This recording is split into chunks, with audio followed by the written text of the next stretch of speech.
A text says, "You're on my mind." A bouquet from 1-800-Flowers says, "You're my everything." Heartfelt moments belong in the real world, not just your phone. For 50 years, 1-800-Flowers has helped millions of people make memories that'll last a lifetime with gifts they'll cherish forever. Their expertly curated arrangements and gift baskets ship nationwide with a 100% satisfaction guarantee. Don't wait for the next big moment. Make it when you visit 1-800-Flowers.com/podcast. That's 1-800-Flowers.com/podcast.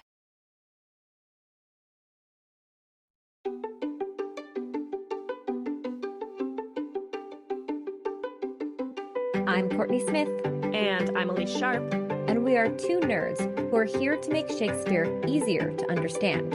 In this podcast, we will explore as many dimensions to Shakespeare's plays as we can by looking at the text, examining the historical context in which the plays were written, and how his plays are viewed through modern lenses of feminism, racism, classism, colonialism, nationalism, ableism, all of the isms. We will discuss how his plays shaped both the past and present, and, as theater makers, how his plays can be responsibly performed today, all while trying our best to approach his works without giving in to bardolatry. So, Shakespeare Anyone?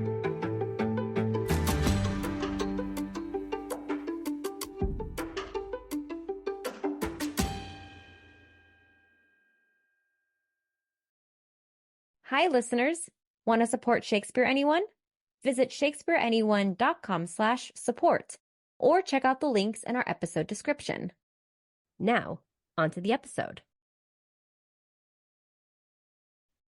Hi, Kourtney. Hi, Elyse. How are you doing today? I'm doing all right. How are you doing?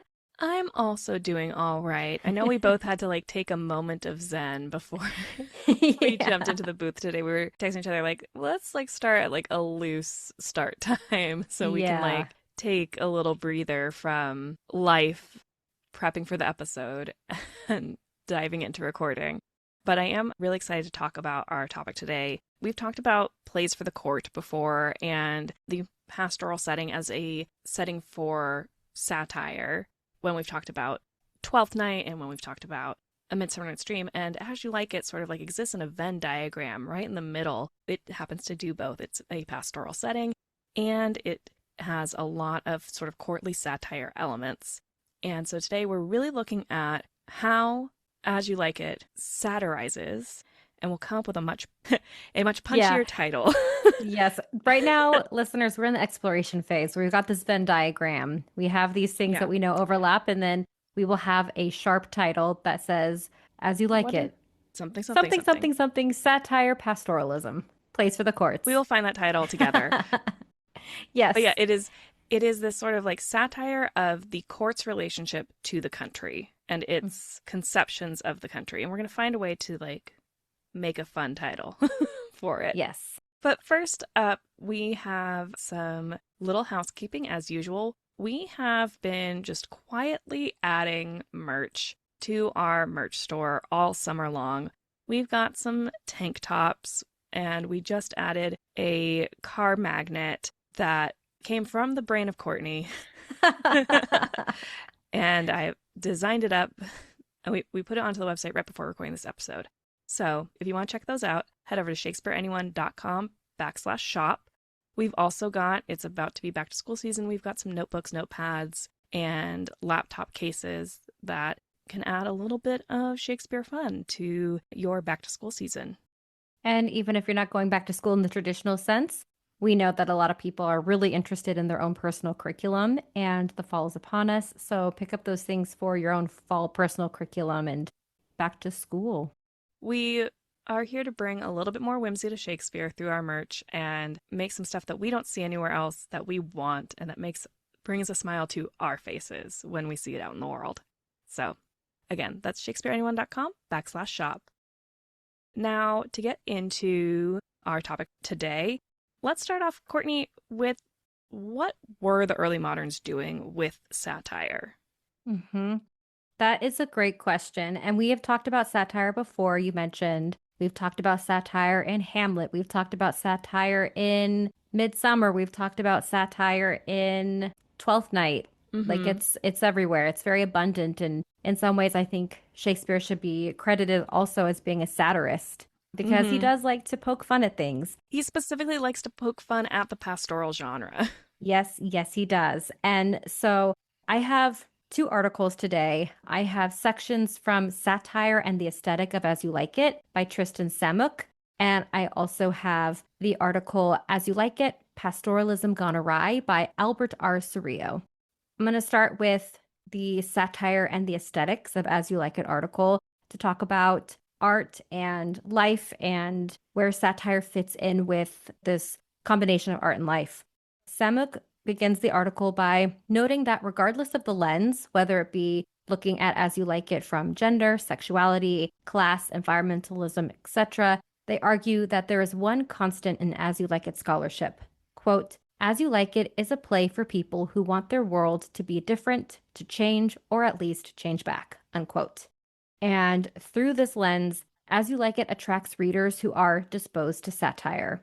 Before I go further into the article, I do want to give an Oxford English Dictionary definition of satire. Satire is a literary composition of work of art which uses humor, irony, exaggeration, or ridicule to expose and criticize prevailing immorality or foolishness, especially as a form of social or political commentary. And satire often begins in some sort of social degradation, and this is what is depicted, especially in the opening scenes of As You Like It. We have Duke Frederick, who has usurped his older brother, Ferdinand, also called Duke Sr. And then there's also the death of Sir Roland de Boys that happened years prior, and this death has allowed the eldest son, Oliver, to basically, as Samuk puts it, enslave one of his brothers, or at the very least, deprive Orlando, his youngest brother, of what is owed to him in terms of education and gentility, while their other brother, Jaques, is off at school. Satire as a genre points to a different kind of truth. There's this like quote unquote conditional truth of art within satire. So like the satiric elements of As You Like It, quote, can give us a better understanding of the play's exploration of the aesthetic, meaning satire. By aesthetic, Samuk means art, or more specifically, fictions, as a force for social change, unquote. And Samuk says that they prefer the term aesthetic because it, quote, suggests that change might follow when a work of art makes some aspect of life newly perceptible, unquote. Through the process of the art, what the satirist can do is show to the audience change through fiction. So we're going to start in a place of taking someone like off of their pedestal, and then through this piece of art show what could be possible if we didn't have these people on those pedestals. Exactly. Satire ends up being a very popular genre for early moderns, and in part of Samuk's article, they have a section called Let the Forest Judge. And in this section, Samuk writes about the occurrence of early modern satirists choosing to have satire take place in the forest. And As You Like It, where does it primarily take place? That's your cue to say. The forest. Exactly. I forgot I was muted because I was moving around in my chair. Thank you, Elyse. In the 16th century, quote, grounding a satire in wholesome woods and fields was more than just a convention. For early modern writers, nature was deeply involved in satire's claim to be disinterested, unquote, or otherwise meaning like outside of society and thus able to make comment on society. But what was a forest in the 16th century? It was more than just a wooded area. The forest was also the animals, the laws, those who enforced those laws, the monarch herself. The forest was as much a state as it was a wilderness. So when we're thinking about the Forest of Arden and some of that language and some of the things happening within the Forest of Arden, we have to separate it from maybe our conceptions of a forest, like thinking of national parks and state parks and like that idea of the forest. Got it. Yeah. Yeah. There is still kind of a state to it. The forest was a space that was in between, especially during this time period, it was between feudal rights and common law. So in addition to all those other pieces like animals, laws, the enforcers, It was also a space for criminals and for popular revolt. So there's a lot of activity happening within the forest. And the forest is a space that can be an escape from the normal rule of laws. And that's a great place for satirists. The satirist forest connection also might be a result of a spelling mistake, which is kind of a fun thing, especially for early modern people. Quote, it was widely believed in the 16th century that the word satire, or satire, S-A-T-Y-R-E, as it was usually spelled, derived from the word satyr. In The Art of English Poesy from 1589, George Putnam says that satire has its origins in the satyr plays of ancient Greece. In these plays, quote, disguised persons under the shape of satyrs would, for the moral improvement of mankind, recite verses of rebuke, unquote. And a possibility is that satirists are named after, quote, Satyrus, the mossy, rude, uncivil god, unquote. This goat-footed god lives in the woods, quote, shrouded in moss, not shrinken for a shower, deeming of moss as of a regal bower, unquote.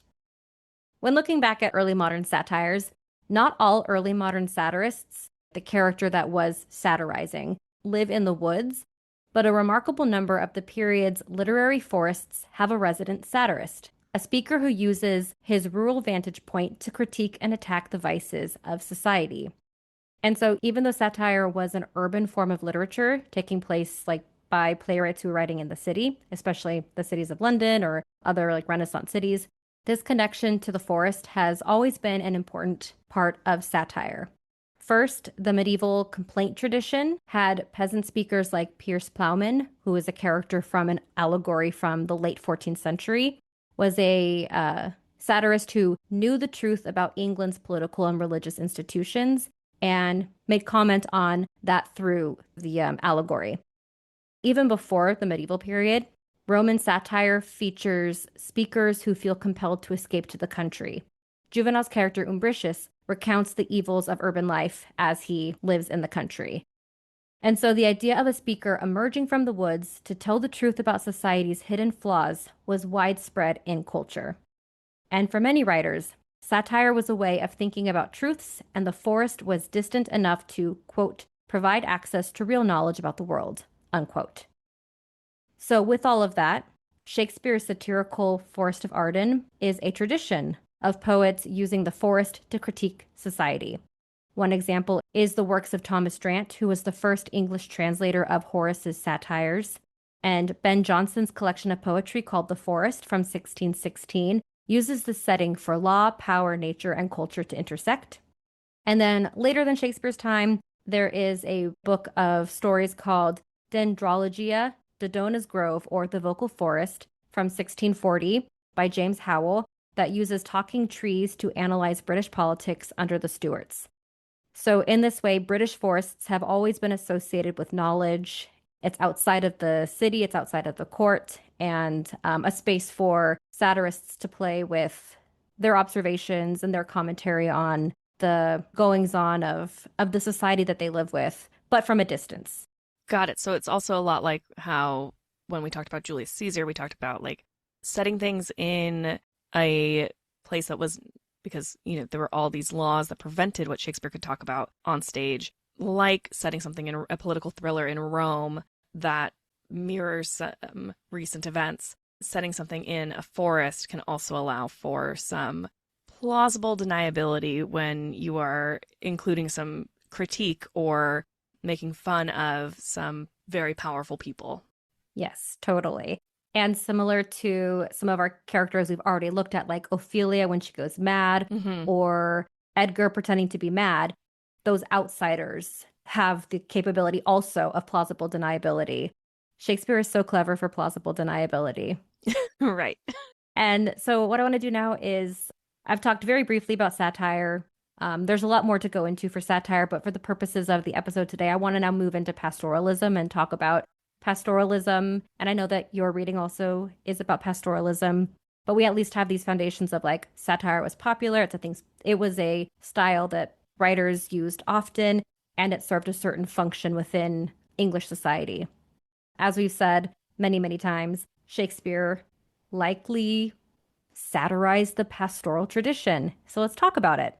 Yeah. So the pastoral definition that we're talking about is specifically referring to, and here's the definition from Merriam-Webster, a literary work such as a poem or play dealing with shepherds or rural life in a usually artificial manner and typically drawing a contrast between the innocence and serenity of the simple life and the misery and corruption of city and especially court life. Thank you for that definition, Elyse. You're welcome. Yeah, if we say Shakespeare likely satirizes pastorals, that is what he is likely satirizing. It was a very popular genre during the time he was writing. Yeah, this idea that like the grass is greener and you can go to this Eden that is the country and you'll never be bothered, and like life is so much simpler and less corrupt than in the city. It's the idea of what we're saying Shakespeare is satirizing. Mm-hmm. And that's a perfect transition into my article, the As You Like It, Pastoralism Gone Awry article by Cirio. Mm-hmm. According to Cirio, quote, the shifting perspective between actual and ideal that is so integral a part of the pastoral world in Renaissance literature, in As You Like It, is infused with urbanity, wit, and mild but revealing criticism, unquote. And this play was written in a time when the Elizabethan world was yielding to the melancholy humor that would later predominate. So during this time period, like Shakespeare is writing at a time where he is like leaning into an already, I don't want to say jaded because I don't know pastoralism enough to know all of the people's opinions of it, but the general It's sort of like falling out.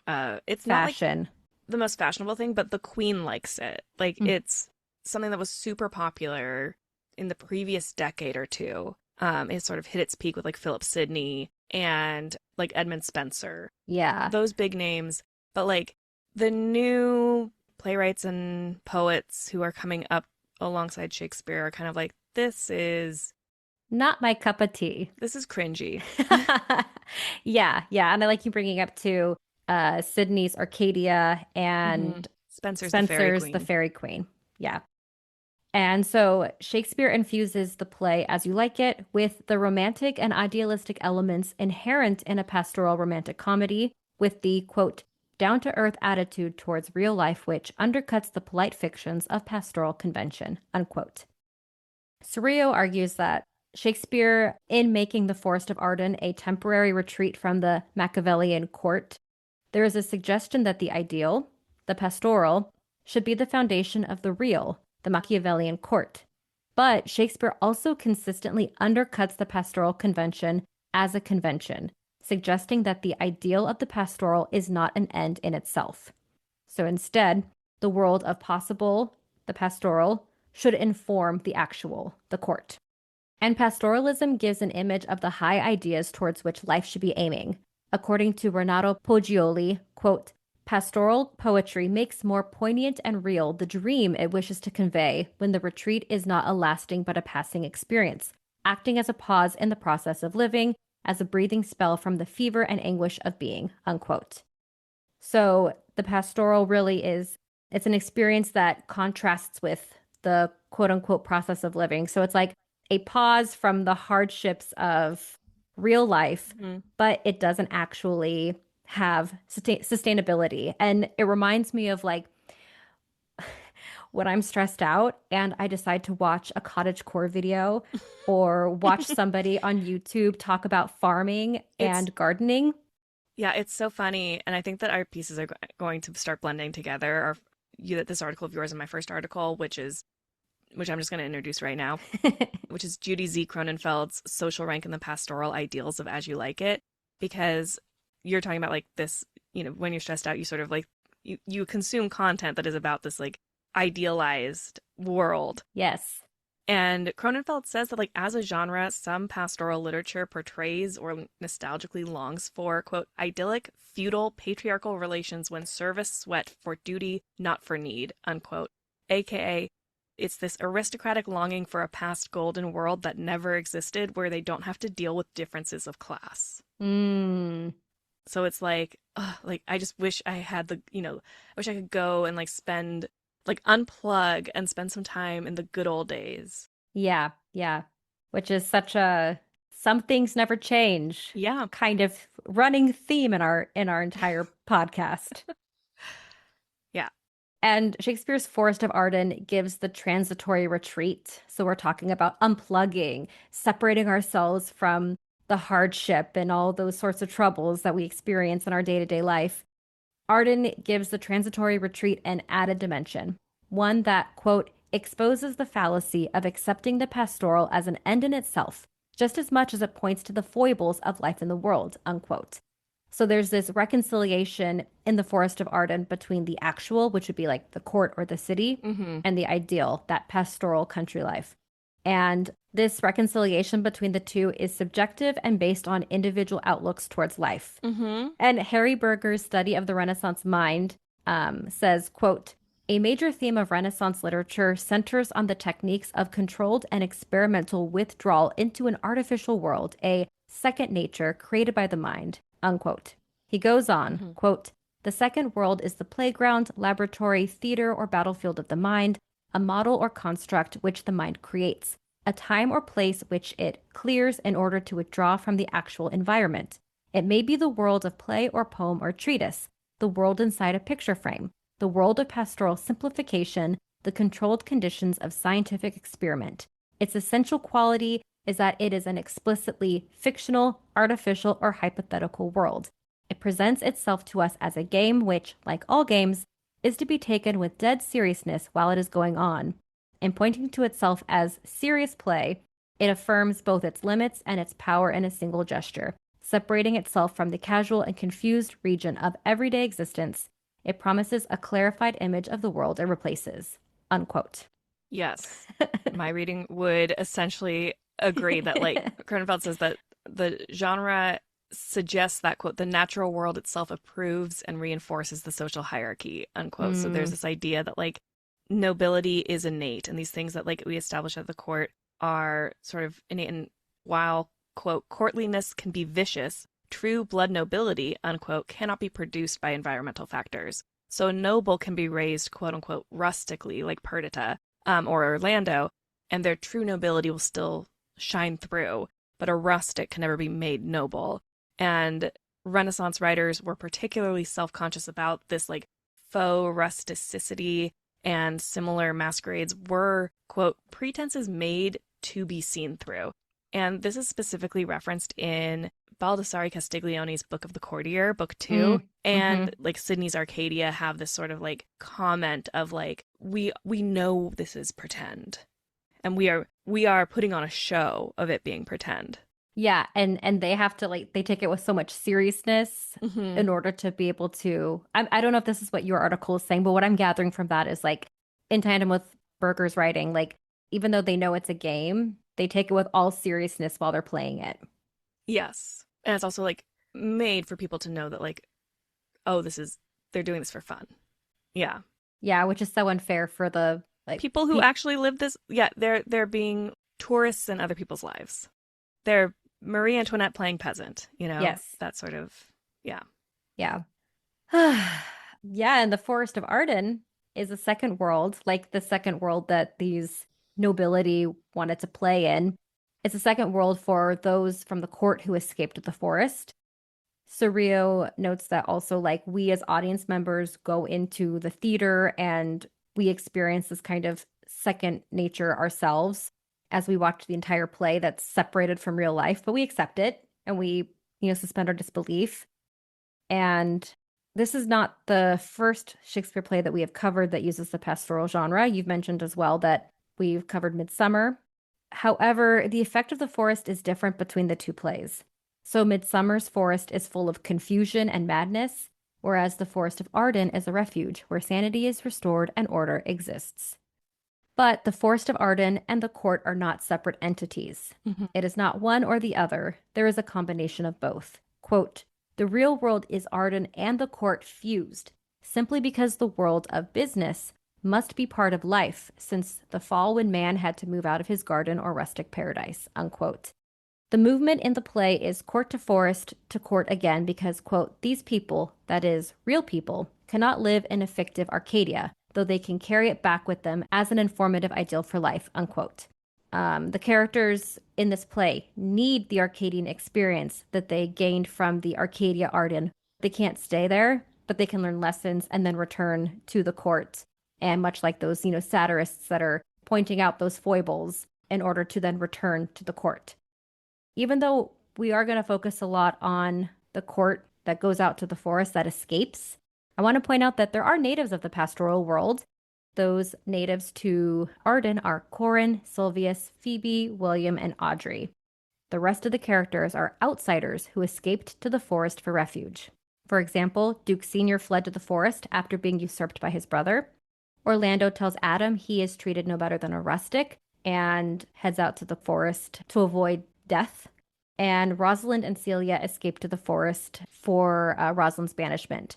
And then, of course, Touchstone goes with them, and there are some additional players who head out to the forest as well. Mm-hmm. So these characters, with all of their problems that have been established before the play, they've got so many problems. I see you're like nodding, so I'll put a pin in that. But just there are problems in Act 1. They head out to the forest. And I want to talk a little bit about the satirization of the pastoral that Surreal points out in a couple of different characters and a couple of different points. One of the prominent parts of the play is the love relationships that ensue. And Surreal notes that the name Rosalind has become, by Shakespeare's time, a sort of stock symbol for the loved one in romantic situations, the one who shepherds are pining after and evoking the, quote, sweet melancholy associated with literary lovers, unquote. But our Rosalind is a type of cynical iconoclast towards the standard romantic conventions. And this allows Shakespeare to set up the unreality of the pastoral convention through some of those love conventions of the pastoral. And Rosalind is able to satirize some of those pastoral love conventions in her role playing as Ganymede, Rosalind as Ganymede, as Ganymede Rosalind, as Rosalind. Yeah, exactly. Yeah, and she calls into question what the pastoral and Petrarchan ideals that Orlando holds. Mm-hmm. As Ganymede, she mocks Orlando's signs of love for Rosalind. And the manifestations that Rosalind as Ganymede states Orlando does not have were commenting on the sunken eyes, the unkempt beard, etc. But as Surreal points out, the role-playing that she does in Arden allows for experimenting with the ideal and reality, theory and practice of love. So in addition to those comments on Orlando, Rosalind also becomes a piece of self-satire of the pastoral love convention, a little hypocritical when she becomes the textbook lovesick girl talking to Celia about Orlando. And then she becomes the hyper-realistic voice of sanity in the following scene as Ganymede disdaining Phoebe and to Silvius, quote, deflating the very pretentious, the romantic conceptions she is encouraging in Orlando, unquote. So Rosalind has her idealistic views of love, but she also falls victim to the kind of as Surreal says, the textbook lovesick girl, giggling about Orlando. Right. And then the play continues to satirize in Act 3, Scene 3, when Touchstone and Audrey as pastoral lovers, quote, underlines this satire in that the situation comes completely down to earth in a series of overly homely, realistic embodied details, unquote. So there's that contrast between the Petrarchan lover and then the Touchstone and Audrey wooing and courting. And all of this tells the audience not to take, especially the Phoebe-Silvius relationship, seriously, because the artificial pastoral convention of passion, of love, or unrequited love is an artifice. Shakespeare continues using pastoral conventions as a background motif by creating a court that is the, quote, active life of ambition and struggle, the world of politics and power, whereas the forest is the garden, the world of ease and idyllic innocence, of guilelessness and faith, unquote. Shakespeare juxtaposes the ideal and the real for comic effects, and he juxtaposes the two worlds and their values. For example, Touchstone becomes a spokesperson, similarly to Rosalind being a spokesperson for reality in pastoral love. Touchstone becomes a spokesperson for the realities of pastoral life being not sustainable and not being genuine. One example is when Touchstone reminds us that the pastoral fiction is a fiction in his response to Corin's question about his feelings for the shepherd's life. Touchstone, quote, underscores the traditional values of the pastoral convention and brings it across the threshold of realism, unquote. Corin similarly responds in a down-to-earth way bringing us back down to earth to remind us that, quote, one place is not necessarily more ideal than the other. It is simply different, and the differences are established in a homely, realistic way, unquote. Last, Duke Sr. in Act 2 gives us a realistic description of nature's hardships, but frames it as ideal for an honest man compared to the hypocrisy and deviousness of the court. Like when he's talking about nature, he's talking about it in rough ways. Like it's not beautiful sky, sun, it's like harsh winters and things like that. And so it's not like ideal, but it is ideal for an honest man, especially in comparison to the court. As Saru has demonstrated, these figures in the court who come out to the forest with problems. They've got baggage. They come out to the forest because they're forced to or because they're escaping something. They go through a transformation within the forest that allows them to go back to court. Things are resolved. We've got these love resolutions with various characters. We have the conversion of Duke Frederick, the return of Duke Sr. We also have a conversion of the brothers of Oliver and Orlando. And so all of these relationships are restored at the end. Quote, with the resort to the pastoral oasis, all is healed because lovers and politicians are informed by its principles rather than by its forms, unquote. Quote, though man cannot live in the forest of Arden, that is, the forest of Arden conceived as a golden world of ideal nature, as if it were the absolute condition of life, he can and should keep what the forest represents within him, the potentially perfect other nature that was lost with the fall and is now recoverable, not absolutely, but morally through the striving for order and justice, unquote. On that note, my reading goes a little bit more into what the social rank implications are. So like a lot of your reading was about how this play satirizes like the pastoral ideas of love and the idea of going into the forest and being healed and coming back. And my reading that I mentioned earlier, Judy Z. Cronenfeld's Social Rank and the Pastoral Ideals of As You Like It, discusses how even the characters who seem to go through a change are not really pastoral ideals themselves. Mm-hmm. They do not actually reach that point. So, hi, listeners. It's Editing Kourtney, and I am jumping into this episode to let you all know that at some point in Elyse's section, she accidentally refers to the author of one of her sources by the incorrect last name. This was not intentional, and we sincerely apologize to Judy Cronenfeld. So, when you hear the incorrect last name, please remember that this scholar is Judy Cronenfeld. Thank you, and let's get back to the episode. For example, Shakespeare presents Duke Sr. as, quote, a model of pastoral virtue. At the same time, however, he underscores those aspects of the Duke's behavior that suggest a performance, a pastoral masquerade, unquote. So like we were talking about this like idea of like, it's all pretend. It's all like this thing I go do, but it's not really me. And one of the things that Cronenfeld talks about is Duke Sr. goes into the forest, into this Eden, this golden world, supposedly, where like there should be no rank, no like differences in rank or class. But he immediately establishes a mini court around him. Yeah. And everyone around him is still, deferring to him, and he is still leading this group. Additionally, he encourages hunting. And according to Cronenfeld, hunting is, quote, a way to turn a noble's banishment into a holiday liberty. Mm-hmm. For this reason, the Duke's remarks about hunting, seen in a specifically pastoral context, seem to point to a discrepancy between the social idealism of pastoral, which opposes hunting, and the reality of privilege, which licenses it. In Arden, hunting seems not clearly a necessity, in which case it might be excused, for fruit and wine are apparently available, so it seems quite likely that Shakespeare is mildly questioning the Duke's position, unquote. So even though the Duke is saying all these things and doing all these things and is, life's so much better here, he is still not fully engaging in the world of the pastoral.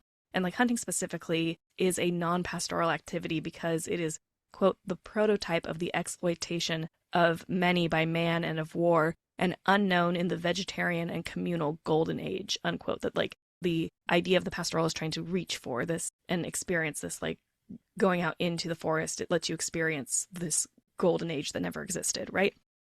Cronenberg notes that Adam is really the only character who is a true model of pastoral virtue, because as a character who comes from the city, he gives away all of his money, unlike Rosalind and Celia, who packed their jewels and money for the trip. Cronenberg points out that, like, you can't really leave aside society if you are bringing and, like, fully live in this ideal forest world if you are packing your jewels and your money for the trip. Part of the pastoral ideal is that this is a world where there is no money. Right. Adam also lacks, quote, the comforts of the hunt and of courtiers to set his table and seek out entertainment, unquote, like Duke Sr. still has. Additionally, Rosalind and Celia instantly enter into a class-based arrangement with Corin when they buy his landlord's sheepcoat, and he becomes their servant. Yeah. So these people enter the forest wanting to experience this liberty and not banishment, and immediately just repeat the behaviors of the court in a new location. Cronenberg doesn't quite get all the way to where we're going, of like, this is also a method of satirizing this behavior and this idealization of the country by the court, that you don't actually go and experience it. You go to Cabo and you stay in the all-inclusive resort. You don't actually experience real actual culture life. Yes. Yeah. Something that is sort of unique amongst like pastoral literature in comparison to For As You Like It, Cronenberg argues, is that Shakespeare neither idealizes or mocks the stereotypes of the country, specifically with the interactions between Corin, Touchstone, and William, which you also talked about earlier. Often, pastoral romances juxtapose the, quote, aristocratic shepherd and clownish countryman.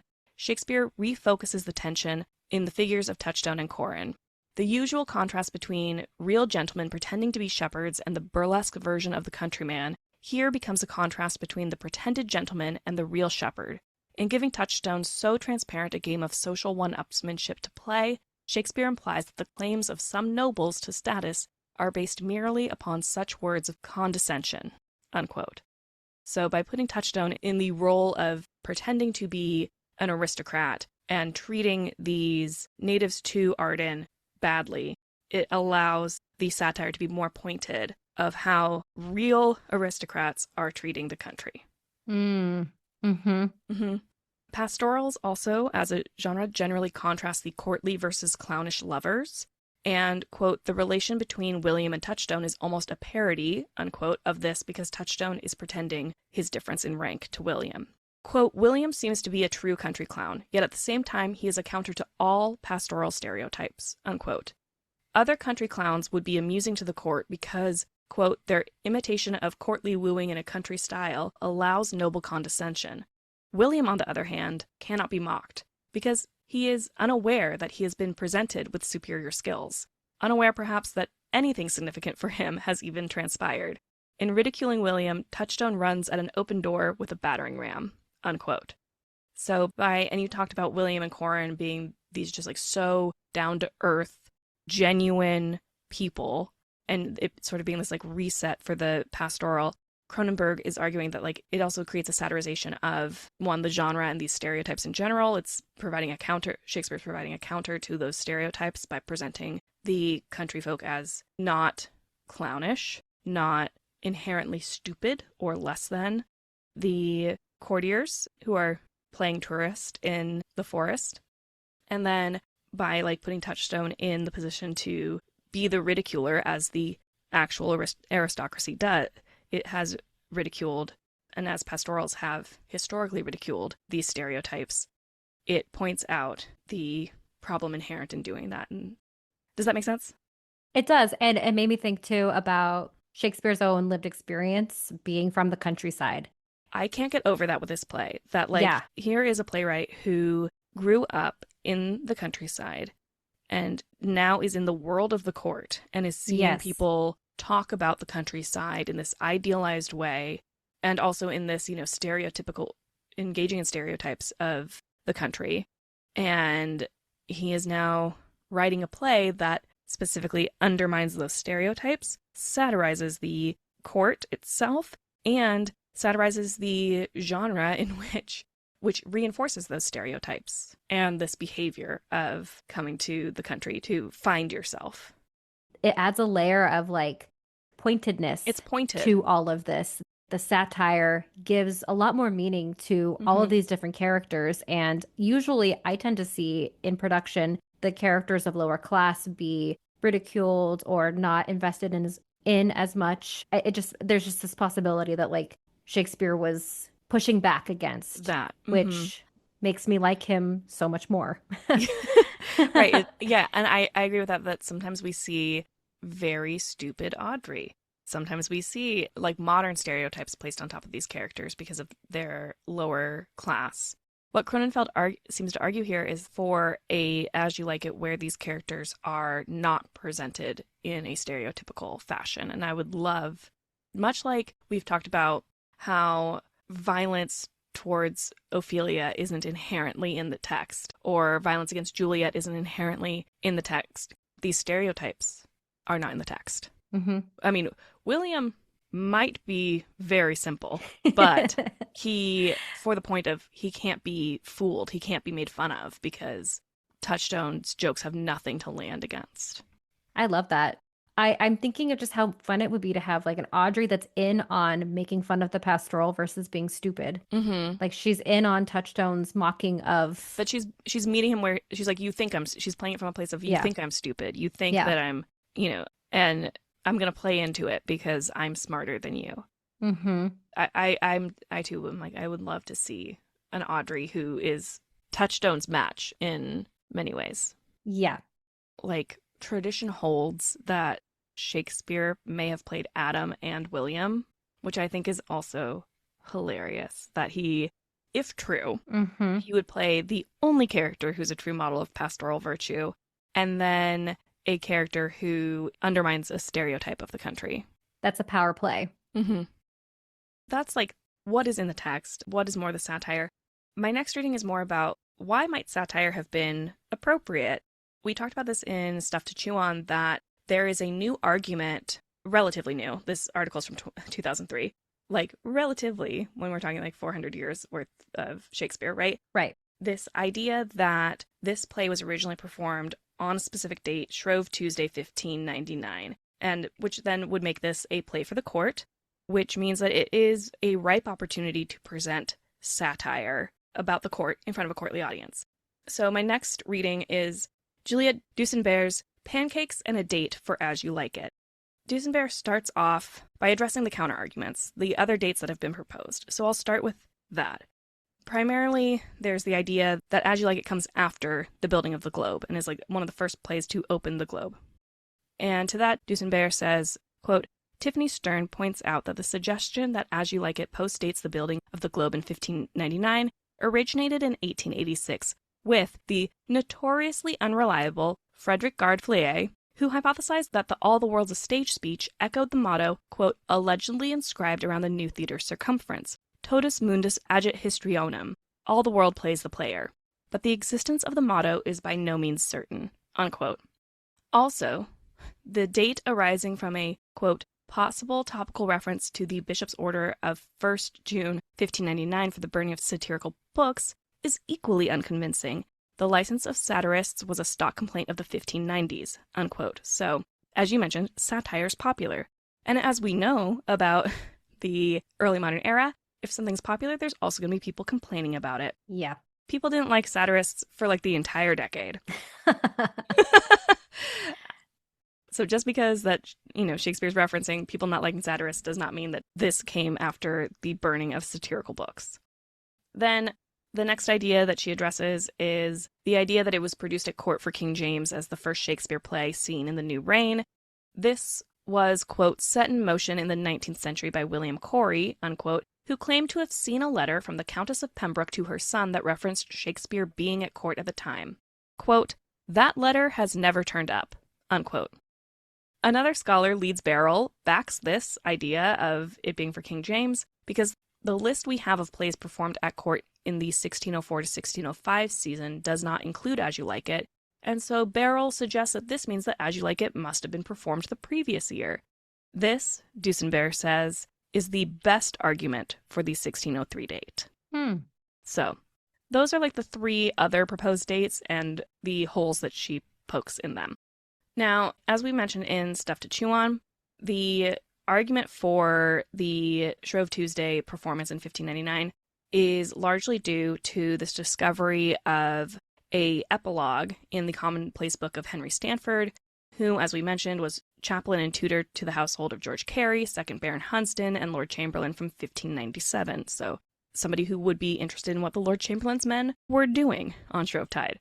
There are 9 lines of verse titled To the Queen by the Players, 1598. And this book uses the old date style where the new year began on March 25th, so therefore, when it says Shrovetide 1598, here means 1599 in modern dating. So this was discovered in the 1960s, and the epilogue reads as follows.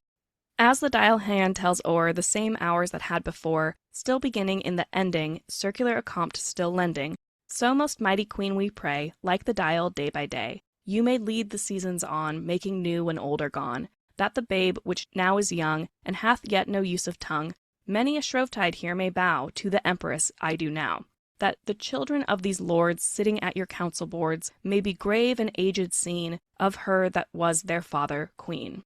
Once I wish this wish again, heaven subscribe that with Amen. So it's very much addressed to the queen at Shrovetide. Mm-hmm. It has 9 sets of rhymed trochaic couplets, which, if you're like, this kind of sounds familiar, it's like the epilogues of A Midsummer Night's Dream and The Tempest. This form was, quote, only used by Shakespeare, Jonson, and Dekker, and twice as often by Shakespeare as by the other 2 playwrights combined. Shakespeare employs it in more than 20 songs and poems in his plays, from the earliest to the latest, unquote. The syntax and vocab have been found to be consistent with Shakespeare, with the exception of the word circular, which is not found anywhere else in his work. Quote, however, it is not remarkable for Shakespeare to use a word on only one occasion, unquote. We know that the Chamberlain's men performed a play on Shrove Tuesday. The Admiral's men performed on Shrove Sunday because we have that, note in the accounting that they got paid for performance on Shrove Tuesday. And then other plays that could have been written for Shrove Tuesday and performed by the Lord Chamberlain's men have known first performances with either earlier or later dates that, we know. There's not another play that we know of. And then, as we discussed in Stuff to Chew On, the pancakes joke only works in front of an audience that is actively eating pancakes with mustard. So this Shrove Tuesday performance implies that Kemp must have played Touchstone. We talked about this in Stuff to Chew On. And he was one of the actors who signed the lease for the Globe the next day. So we know he was part of the Lord Chamberlain's men this week in history. Mm-hmm. Duesenberg argues that the idea that Kemp wouldn't play a courtly clown may be an underestimation of, quote, the extent to which Kemp belonged to a world of court music and performance, unquote. So just because Kemp was the guy who did the jigs and improvised a lot doesn't mean that he couldn't perform Touchstone. Duesenberg notes that in the mid-1580s, Kemp traveled with the Earl of Leicester's players to the court of Flanders as more of a guest artist than a regular player. So he would have been sort of entertained at court more than just there to entertain. And as we mentioned in our episode about Touchstone, Touchstone's jokes about Sir Oliver Martext, quote, would have recalled Kemp's long engagement in the Marplate controversy, unquote. So those are things that we already kind of know about. Here's some additional evidence. The name Ganymede also makes more sense in the context of a Shrovetide performance, which, yes, it has all of the queer undertones involved in it. But Ganymede, quote, was especially associated with the zodiac sign of Aquarius, the water bearer, with which Shrove usually fell, unquote. Shrove was late in 1599, in that it fell on February 20th, but it usually falls during the season of Aquarius. And multiple other writers reference the figure of Ganymede in association with wine and Shrove Tuesday. Therefore, Rosalind as Ganymede, quote, can be seen as the high priest of Shrovetide merriment, unquote, and she has many lines about pouring wine down someone's throat. Additionally, the name, quote, might have reminded the Elizabethans of their own special drink of mead. Ganymede is cupbearer to Jove, a prototype of Elizabeth, and Shrove, unquote. So, a little drinking game with Ganymede in there. Yeah. That epilogue that I read also splices really nicely onto the ending lines of As You Like It, picking up the motif of beginning and ending, the ages of man, the circularity of time. It also references a dial, which isn't unique to As You Like It, but is appropriate for the world of Arden and a performance at court. Touchstone is noted as having a dial, which was also, just to say, more than just a pocket watch. It was sort of this fancy, rare thing. So to have a pocket dial was not a common thing. Yeah, it's a bit impressive. Yeah, it's impressive. And to be able to use one is impressive. 2 prominent courtiers also possessed, quote, well-publicized pocket dials, unquote. Can you guess who they are? I'm going to guess Essex and Robert Dudley. You got one, Earl of Essex. The other one is another one of our regulars on the pod okay, that we love to hear about. Oh, your personal fave. Oh, John Harrington. Yeah. Oh, there we go. So Sir John Harrington has a pocket dial. As a reminder, he's the Queen's godson, and he's actually depicted with his pocket dial in the frontispiece of his 1591 translation of Orlando Furioso, which he got banished for because it was naughty. And Shakespeare used Harrington's translation as a source for As You Like It, and also, of course, used the title as the name of Rosalind's lover. As You Like It also, quote, contains plenty of scatological and Rabelaisian jokes that glance at Harrington's 1596 metamorphosis of Ajax, unquote. We also know from Twelfth Night that Shakespeare referenced this pamphlet in his works, and there's enough jokes in there that just sort of like glance at the content of Harrington's treatise on his toilet. Additionally, quote, the Queen called him her fool and allowed him the special free speech license of the processional jester. Harrington bears a recognizable affinity to Touchstone. The dial can thus become part of an in-joke on the Queen's godson, unquote. Now, Sir John Harrington was not at court because of Orlando Furioso at this time, but we do know that the Earl of Essex was in attendance at court for the Shrovetide performance, waiting to know if he would get that commission to go to Ireland, which we talked about in our episode on him. Additionally, Richmond Palace, where court was for Shrovetide, also had, quote, an enormous circular timepiece in the outer court, unquote, that had, quote, been specially painted and repaired in 1599 in preparation for the arrival of the court, unquote. So, like, referencing these time dials references the Queen's godson, her favorite Earl of Essex, and the actual location where they are performing. Additionally, Richmond Palace was a rural palace, quote, almost for the English court, a Forest of Arden in its own right, unquote, and plays could have been performed in the Great Hall or the Great Chamber. We also know that Sir Robert Cecil was in attendance at the same time as his rival, the Earl of Essex. So the Sharks and the Jets of Elizabeth's court were both there and, quote, appear to have been treated with almost equal honor, unquote. I bring this up because the epilogue pointedly refers to, quote, the loyalty of fathers and forward to the fidelity of the next generation, unquote, which may have been directed to the children of these two factions because at this point the court is very much split between supporters of Essex, who Shakespeare is kind of aligned with by virtue of being part of the Lord Chamberlain's men, and the supporters of Sir Robert Cecil. So this may have been directed to the children of these two factions to remind them of their future duty to the Queen. Speaking of the Queen, Rosalind has, as we've talked about, many connections to Elizabeth. Elizabeth saw herself as a shepherd to the people. Other ties include that Rosalind is presented as having almost magical powers in Act 4 and Act 5, pastoral dominance, and gender play. Quote, all are constant with the Queen's iconography, unquote. These are also ways that Queen Elizabeth liked to present herself and brand herself. Another timely piece of evidence of this sort of being a court moment is that Edmund Spenser died 3 weeks earlier and Shakespeare was present at his funeral. Quote, the pastoral mode of As You Like It draws Shakespeare himself into a literary triumvirate with Spenser and Sidney, unquote. Setting something in the pastoral could also be a way to tribute somebody who Shakespeare looked up to. This Shrovetide also marked the end of Elizabeth's 40th year on the throne in old-style dating. Again, like the New Year's coming in March. So the Lord Chamberlain's men likely knew for a while that they were going to be performing for the Queen and that it was going to be a celebratory occasion. And Shakespeare would have been working on a lot of new plays for the opening of the Globe in autumn 1599. So one more play for the Queen, very Queen-themed, and has all of these sort of like in-jokes for the court. And if it does well there, it might also do well at the Globe. Music is also more accessible at a court performance, and this play has a lot of music. But it's especially more accessible on Shrovetide, since the players would have, quote, had access to the choristers of the Chapel Royal, who would have been singing pieces in the chapel for Shrovetide, unquote.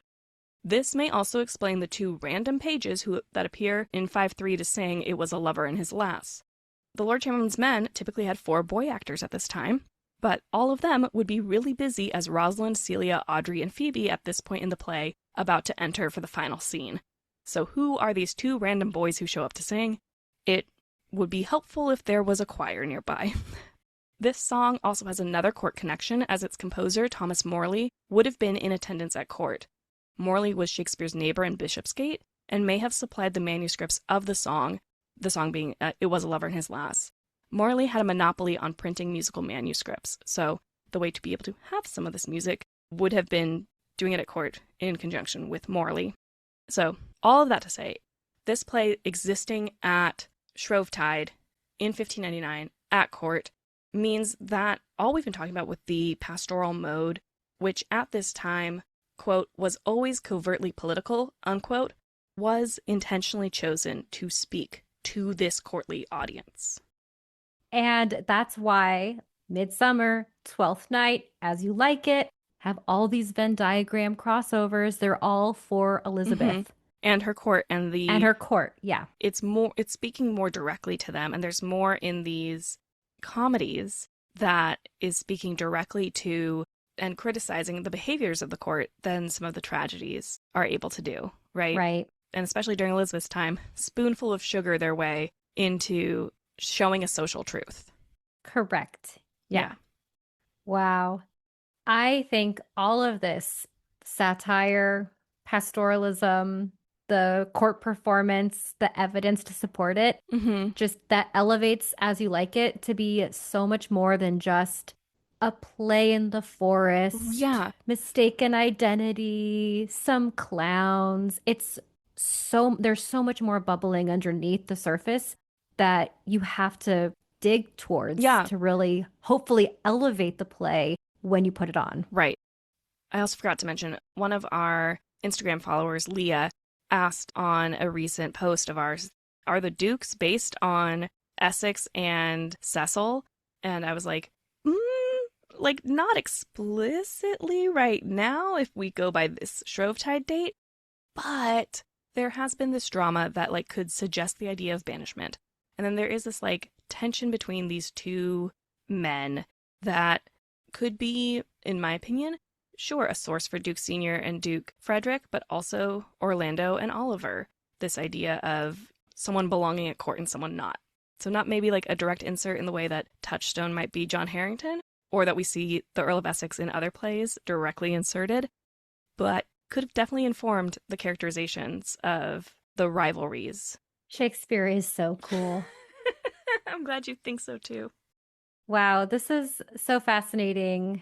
It may like you said, it can make it so much richer. You can take these ideas and, as you said, not only just make more interesting choices about Audrey, right? But you can also, this is potentially equally a play about colonialism as The Tempest, in that we have an external force that is going into the force. And yes, there are heroes this time, but there are heroes every time. This is 1500s, 1600s England. There always are heroes. And at least this time, we have other representations of the people who are being encroached upon. Great point. I think it's just safe to say there is more in As You Like It than first meets the eye.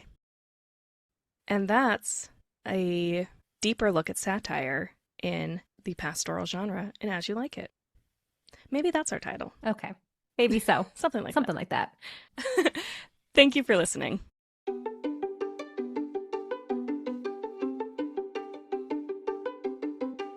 I'm Kourtney Smith. And I'm Elyse Sharp.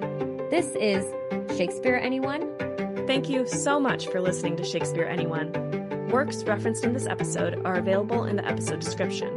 Our theme music is Never Ending Minute by Sounds Like Sander. If you would like to support us, visit shakespeareanyone.com/support or check out the links in our episode description. You can also hit the subscribe button, like us, leave a comment, write a review, share us on social media, tell a friend about us, all the things. We'd appreciate it. For more, you can visit our website, shakespeareanyone.com, or follow us on Instagram at shakespeareanyonepod. Now, because you listened all the way to the end of the credits, here is a completely random Shakespeare quote for you.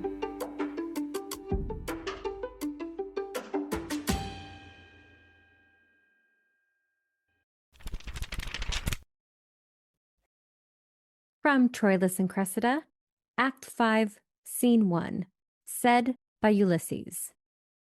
Here comes himself to guide you.